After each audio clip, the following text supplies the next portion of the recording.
मेरे हिसाब से कोई माने या फिर ना माने, कहे या फिर ना कहे, एक्सेप्ट करे या फिर ना करे, लेकिन झूठ तो हर कोई बोलता है, थोड़ा बहुत या फिर ज्यादा सही, लेकिन झूठ हर कोई ही बोलता है, भले इतनी सी मात्रा में, लेकिन छोड़ता कोई भी नहीं। कभी ना कभी कैसे ना कैसे झूठ हो ही जाता है, उसके मुंह से निकल ही जाता है। लेकिन कुछ लोग ऐसे भी होते हैं जो लगातार झूठ बोलते हैं, बार बार झूठ बोलते हैं, एक के बाद एक झूठ बोलते हैं, उसके बाद भी थकते नहीं। और तो और सबसे बड़ी बात, वो झूठ इस कॉन्फिडेंस से बोलते हैं कि सामने वाला भी सोच में पड़ जाता है कि क्या बोल रही है ये औरत, कहीं ये झूठ सच तो नहीं है। लेकिन अगर सामने प्रदीप भंडारी जैसा प्रवक्ता बैठा हो तो वो उनका झूठ उनके मुंह पर ही दे मारता है। एक लाइन मेरे मन में आती है उत्तर प्रदेश को सुनकर, और वो लाइन है, हारिए ना हिम्मत बिसारिए ना राम। प्रभु राम को भूलना नहीं चाहिए। अयोध्या क्या हारे बीजेपी वाले, श्री राम को ही बिसार दिया। एक व्यक्ति आपको इनका जय श्री राम कहता हुआ, जय सिया राम कहता हुआ नहीं दिखता। प्रभु राम से ही इनकी दुश्मनी हो गई। पहले प्रदीप इसी का जवाब दीजिए, आपने भगवान श्री राम को छोड़ दिया। मानक जी, हम सुबह भी जय श्री राम बोलते हैं, दोपहर को भी जय श्री राम बोलते हैं, रात को भी जय श्री राम बोलते हैं, क्योंकि प्रभु श्री राम हमारे लिए हमारी अस्तित्व है। ये लोग तो अभी तक प्रभु श्री राम का मंदिर तक नहीं जा पाए, जो कह रहे थे डेट लेके जाएंगे। 403 लोगों की विधानसभा है उत्तर प्रदेश की, और उत्तर प्रदेश से आती हूं, डंके की चोट पर उत्तर प्रदेश के बारे में बात करती हूं। खैर देखिए, आपको सुप्रिया जी की उत्तर प्रदेश की समझ को सीरियसली नहीं लेना चाहिए।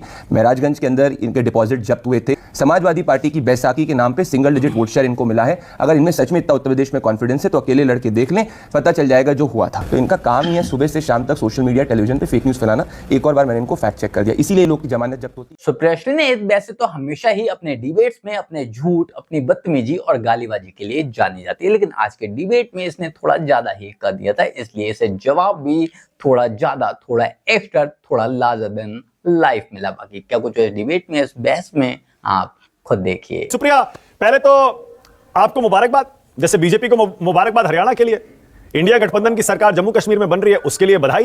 लेकिन कांग्रेस ने बाहर से समर्थन देने का फैसला क्यों किया है सुप्रिया, यह भी थोड़ा बताइए। आपको, आपके दर्शकों को मेरा नमस्कार। आपके डायरेक्ट सवाल का जवाब पहले दूंगी और उसके बाद कुछ यूपी पर कहना चाहती हूं तो जरूर कहूंगी। ऐसा था कि जब चुनाव हम वहां पर प्रचार प्रसार कर रहे थे तो हमने बोला था कि हम स्टेटहुड दिलाकर रहेंगे। यह वादा प्रधानमंत्री जी ने भी किया था। तो हमें लगता है नैतिकता इसमें है कि जब स्टेटहुड मिल जाए तभी उस सरकार को ज्वाइन किया जाए। हमने एक रणनीतिक तौर पर और एक नीतिगत, जिसको कहते हैं मॉरल, फैसला लिया है कि जब स्टेटहुड मिल जाएगा तब हम उस सरकार को बिल्कुल ज्वाइन करेंगे। हमारा वादा था कि पूर्ण स्टेटहुड का दर्जा मिले, और हम आशान्वित हैं कि नरेंद्र मोदी जी भी अपना वादा पूरा करेंगे और जम्मू कश्मीर को उसकी अस्मिता लौटाएंगे। एक लाइन मेरे मन में आती है उत्तर प्रदेश को सुनकर, और वो लाइन है, हारिए ना हिम्मत बिसारिए ना राम। प्रभु राम को भूलना नहीं चाहिए। अयोध्या क्या हारे बीजेपी वाले, श्री राम को ही बिसार दिया। एक व्यक्ति आपको इनका जय श्री राम कहता हुआ, जय सिया राम कहता हुआ नहीं दिखता। प्रभु राम से ही इनकी दुश्मनी हो गई। जिस राम के नाम पर हम लोग चुनाव लड़ते हैं, जिस राम के नाम पर जीवन यापन करते हैं, उन्हीं को बिसार दिया। तो हिम्मत ना हारिए। आपको यूपी हारना है, हिम्मत नहीं हारनी है। आप भगवान को भी मत बिसारिए। मैं यहां पर एक बात जरूर कहना चाहती हूं, उत्तर प्रदेश ने बहुत बड़ा फैसला किया और 240 पर लाकर इनको बैसाखियों के सहारे खड़ा किया। उत्तर प्रदेश की 43 इंडिया गठबंधन की सीट और इनकी जो 29 सीट ये हारे, उसने तय किया कि ये घटक दल की, ये गठबंधन की सरकार चलाएंगे। तो उत्तर प्रदेश के नागरिकों को मेरा अभिवादन है और मुझे पूरा विश्वास है कि इंडिया गठबंधन ये सारे उपचुनाव स्वीप करने जा रहा है। योगी जी की और जो भीतर घात बीजेपी में चल रहा है, मुझे लगता है वो मैं अगले सवाल में जवाब दूं तो ज्यादा बेहतर रहेगा, नहीं तो बहुत लंबा हो जाएगा। Alright, okay. पहले प्रदीप इसी का जवाब दीजिए, आपने भगवान श्री राम को छोड़ दिया, लेकिन हिम्मत ना कह दीजिए जय श्री राम का नारा लगा के एक बार प्रदीप, जय श्री राम का नारा लगा के आज दिखा दीजिए लाइव टीवी पर सुप्रिया को कि आपने छोड़ा नहीं है। मानक जी, हम सुबह भी जय श्री राम बोलते हैं, दोपहर को भी जय श्री राम बोलते हैं, रात को भी जय श्री राम बोलते हैं, क्योंकि प्रभु श्री राम हमारे लिए हमारी अस्तित्व है।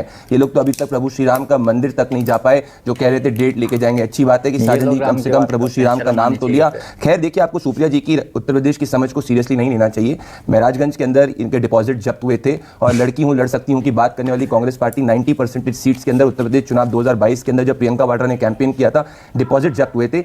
समाजवादी पार्टी की बैसाखी के नाम पर सिंगल डिजिट वोट शेयर इनको मिला है। अगर इनमें सच में इतना उत्तर प्रदेश में कॉन्फिडेंस है तो अकेले लड़के देख लें, पता चल जाएगा जो हुआ था। पॉइंट नंबर 1, हरियाणा चुनाव के पहले क्या कहा जा रहा था, जरा इनके नैरेटिव आपके शो का सुनिए। सामने 20 के ऊपर अगर बढ़ जाए तो मेरा नाम बदल दीजिएगा। 15 से 20 के बीच में इनकी सीटें आने चाहिए, उससे कमी होंगी, ज्यादा नहीं होंगी हरियाणा में। इन्होंने कहा था कि इनका नाम बदल दिया जाएगा, ये आपके शो पे ही कहा गया था। तो पहले तो इनकी हरियाणा की समझ आपने देख ली। इनका नाम, नया नाम जो है देश की जनता जानना चाह रही है। और हरियाणा के अंदर दलितों ने हमको वोट किया, जाटों ने हमको वोट किया, हरियाणा की जनता ने हमको वोट किया, और उत्तर प्रदेश में भी वो होगा, क्योंकि विकास के नाम पे बात है। अब मैं फैक्ट्स की बात करता हूँ मानव जी। उत्तर प्रदेश में जब से अखिलेश यादव जी ने समाजवादी पार्टी की लीडरशिप संभाली है, एक बार आप बताइए कि वो भारतीय जनता पार्टी से विधानसभा चुनाव जीते हैं? नहीं जीते, नहीं जीते। हाँ, सही बात है। तो मतलब यही हुआ कि जब पिछला उत्तर प्रदेश चुनाव 2022 का हुआ तो दो ही तो चुनाव हुए हैं। हाँ, तो 2 चुनाव हुए, दोनों में हम जीते, है ना। लोकसभा चुनाव के अंदर पिछली बार जो है हम लोगों ने स्वीप किया था, 2014 के अंदर भी हमने स्वीप किया था, 19 में भी स्वीप किया था, 24 के अंदर हमको कुछ फीडबैक मैकेनिज्म, हमको चीजें इंप्रूव करने की जरूरत है। जैसे हमने हरियाणा में इंप्रूव करी थी, वैसे ही हम उत्तर प्रदेश के अंदर इंप्रूव कर देंगे। पॉइंट नंबर 1 पर कांग्रेस पार्टी को आज आपने देखा हशरत क्या हो गई। उमर अब्दुल्ला, जिन्होंने अपना फर्स्ट इंटरव्यू दिया था चुनाव में जीतने के बाद, उन्होंने क्या कहा था? प्रधानमंत्री Narendra Modi is an honourable man, we will not remove article, we will not get back article 370, only foolish people can think that article 370 can come back. और कांग्रेस पार्टी को क्या एक मंत्रालय दिया, एक मंत्रालय। यह है कांग्रेस पार्टी की आज अलायंस के अंदर हैसियत। तो यह कांग्रेस का अलायंस के अंदर स्थिति है। मुझे बताइए, जैसे ही हरियाणा के नतीजे आए, इनके उद्धव सिन्हा ने क्या कहा था, संजय राउत जी ने, कांग्रेस पार्टी को सीखना चाहिए। साजन जी आज आपके शो पे क्या कह रहे हैं कि अगर हमें महाराष्ट्र में कांग्रेस पार्टी सीट दे देगी तब हम सोचेंगे, तभी तो पहले 6 सीट्स डिक्लेयर करिए। तो देखिए, जो खुद वैसाखी पे हैं, जिनकी खुद जमानत जब्त हुई, हमको ना समझाए। आपको पता है मिल्कीपुर का चुनाव क्यों नहीं हुआ? मिल्कीपुर का चुनाव इसलिए नहीं हुआ क्योंकि गोरखनाथ जी ने एक याचिका डाली हुई है। उनकी याचिका क्या है? उनकी याचिका यह है, सबसे पहले तो देखिए, जब अवधेश प्रसाद जी ने रिजाइन कर दिया तो वो इनफैक्चुअस हो जाता है। लेकिन चलिए, अगर उस याचिका की भी सुनी जाए तो उस याचिका में यह लिखा है कि जो नोटरी, जिस नोटरी ने अवधेश प्रसाद जी के पेपर नोटराइज किए थे 22 में, उसका तब लाइसेंस नहीं था। अवधेश प्रसाद जी के पेपर में कोई कमी नहीं है, उनकी चुनाव प्रक्रिया में कोई कमी नहीं है, नोटराइज करने वाले का लाइसेंस उस समय नहीं था। यह कोई ग्राउंड है चुनाव न कराने का? श्री राम का मंदिर बनाने के बाद वहां की सीट बीजेपी हार गई, इसका मतलब आप समझिए कितना बड़ा होता है। और अगर वहीं की विधानसभा पर उपचुनाव नहीं हो रहा है, आप ही के कैंडिडेट हारे हुए उनकी एक याचिका की वजह से, तो सवाल तो उठेंगे। मानव जी, याचिका कब दाखिल हुई थी? 2022 के नतीजों के बाद। करेक्ट। तो 2024 के पहले याचिका दाखिल हुई थी। तो 2022 में कौन जीता था इलेक्शंस? हम जीते थे। हाँ। तो अगर ये याचिका तब दाखिल हुई जब हम चुनाव स्वीप करके दूसरी बार सरकार में आए, तो आप इसको कैसे अयोध्या से लिंक कर सकते हैं? तो अब तो वापस ले लेनी चाहिए थी। तो आपने पढ़ा नहीं आज के? उन्होंने खुद ने बोला है कि वापस लेंगे। कैसी बात कर रही है? पहले ही ले लेते। लोकसभा असेंबली इलेक्शन 2022 का हम जीते थे। उस सीट के ऊपर उन्होंने कहा था, उन्होंने 2022 का जो चुनाव भारतीय जनता पार्टी जीती, जो दूसरी बार सरकार बनाई, उसमें एक सीट पे डाउट, उनको एक सीट पे इनको कंटेंशन था। ये 2022 के उस सीट के कंटेंशन के बाद में हो गए।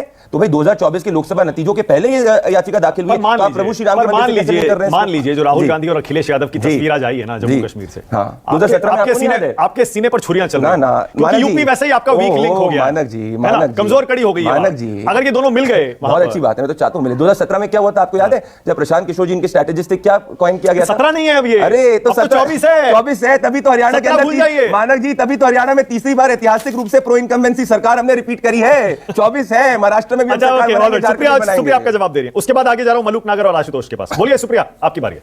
देखिए, जवाब बहुत सीधा है। ऐसा तो है नहीं कि राहुल जी और अखिलेश जी आज मौसम डिस्कस कर रहे होंगे जम्मू कश्मीर का। 2 बड़े राजनेता हैं, जरूर राजनीति पर चर्चा कर रहे होंगे, जरूर महाराष्ट्र और यूपी दोनों पर चर्चा हुई होगी। एटलीस्ट हम लोग एक दूसरे को देखकर ये तो नहीं कह रहे भैया इनको देख के उल्टी आ रही, दम घुट रहा है। बीजेपी के घटक दल वाले, जो शिंदे सेना वाले तानाजी सावंत है, वो अजीत दादा के लोगों के लिए ये कह रहे हैं। फडणवीस जी ने आज कह दिया है कि भैया मुख्यमंत्री का चेहरा हमारा होगा, हम बनेंगे। वहां शिंदे जी कह रहे हैं मैं बनूंगा। इनके यहाँ हर जगह जो भीतरघात महाराष्ट्र से यूपी तक दिख रही है, उसका नतीजा अभी आप देखिए। प्रदीप भंडारी जवाब दीजिए। दोनों मुद्दों पर योगी जी को 2 सीटों का प्रभारी बनाया, और इंटरनल जो कॉन्फ्लिक्ट चल रहा है बीजेपी का, वो सबके सामने है। क्या इनको बोलूं मानव जी? इनको ज़्यादा भारतीय जनता पार्टी के बारे में पता है ना हमको। इनको जनता ने बता ही दिया कि इनकी राजनीति की समझ कैसे है। मैं आपको एक सिंपल उदाहरण दूंगा कि इनको क्यों सीरियसली लेना चाहिए। अभी सुप्रिया जी ने क्या बोला कि देवेंद्र फडणवीस जी ने बोला कि भाई भारतीय जनता पार्टी का मुख्यमंत्री होगा। एक और फेक न्यूज़ इन्होंने फैलाई। देवेंद्र फडणवीस जी से जब पूछा गया कि मुख्यमंत्री पद का उम्मीदवार कौन होगा, तो उन्होंने बोला हमारे मुख्यमंत्री यहीं बैठे हैं, सिटिंग राइट हियर, जहाँ पे एकनाथ शिंदे जी बैठे थे। तो इनका काम ही है सुबह से शाम तक सोशल मीडिया, टेलीविजन पे फेक न्यूज़ फैलाना। एक और बार मैंने इनको फैक्ट चेक कर दिया, इसीलिए लोग की जमानत जब्त होती। इन्होंने नेशनल टेलीविजन पे 100वीं बार झूठ बोला कि देवेंद्र फडणवीस जी ने बोला कि भारतीय जनता पार्टी का मुख्यमंत्री होगा। Point number 1। पॉइंट नंबर 2, आप देखिए जम्मू कश्मीर के ऊपर कांग्रेस पार्टी को खुश होना है, होने दीजिए। हम जम्मू कश्मीर में हमारा वोट शेयर जो है सबसे ज्यादा है, एनसी से भी ज्यादा है, परंतु हम कोऑपरेटिव फेडरलिज्म में विश्वास रखते हैं। तो हरियाणा में भी कांग्रेस का स्ट्रक्चर नहीं का है, जीते वो 39 आप वोट शेयर पे मैं आएंगे नहीं तो मना हरियाणा कर- में बाजी बराबरी अरे, पर चलेगी 11% बढ़ा अरे है। नहीं नहीं देखिए मानक जी, मैं उनके जैसी शॉर्ट टर्म या बिल्कुल हल्की पॉलिटिकल बात नहीं कहता। मैं कह रहा हूं एनसी जीती है, तभी प्रधानमंत्री नरेंद्र मोदी जी ने उमर अब्दुल्ला जी को कांग्रेचुलेट किया। परंतु मैं आपको जस्ट बता रहा हूं हमारा ग्राफ बड़ा है, आज नहीं तो कल हम सरकार बनाएंगे। देखिए उत्तर सुप्रिया सिन्हा जी या कांग्रेस पार्टी या किसी की भी भारतीय जनता पार्टी की समझ कितनी सिंपल है मैं आपको बताता हूं। उनको समझ नहीं आता पॉलिटिक्स क्या होती है। Home minister Amit Shah ji observer बने हरियाणा के, इसके पहली बार आपने कभी देखा कि होम मिनिस्टर अमित शाह जी किसी स्टेट के ऑब्जर्वर? नहीं, हर जगह कहा कि पहली बार गृह मंत्री जी को बनाया, कुछ बड़ा हो जाएगा, कुछ चेंज हो जाएगा। क्या हुआ? नायब सिंह सैनी जी को बनाया। हमारी पार्टी में हर व्यक्ति कार्य करता है, भले वो प्रधानमंत्री हो, पार्टी प्रेसिडेंट हो, होम मिनिस्टर हो, छोटा सा कार्यकर्ता हो। इनकी पार्टी परिवारवादी पार्टी, राजशाही पार्टी। अच्छा ये नहीं ठीक है, ओके समझते हैं। सुप्रिया। और बस यही अंतर भी है और यही भाजपा को कांग्रेस से अलग बनाता है, खास बनाता है, क्योंकि यहाँ पर कोई भी लीडर आसमान नहीं छू रहा है, कोई भी लीडर फरिश्ता तो नहीं बन जा रहा है। वो अलग बात है कि आजकल भाजपा में भी कई चमचे घुस गए हैं जो मोदी जी को भगवान साबित करने की कोशिशों में लगे हुए हैं, लेकिन सच्चाई यही है कि अभी भी भाजपा जमीनी पार्टी है और यहाँ पर हर एक कार्यकर्ता लगभग बराबर है, पार्टी के लिए डेडिकेटेड है। भाजपा का कोई छोटे से छोटा कार्यकर्ता भी यहाँ पर तरक्की कर सकता है और प्रधानमंत्री भी बन सकता है, गृह मंत्री भी बन सकता है और भाजपा का अध्यक्ष भी। लेकिन कांग्रेस में ऐसा ना तो आज है और ना ही आगे कभी ऐसा हो सकता है। बाकी आप लोग इस बारे में क्या सोचते हैं कमेंट कर जरूर बताएं। जल्द मिलते हैं किसी नए वीडियो में नए टॉपिक के साथ, तब तक गुड बाय।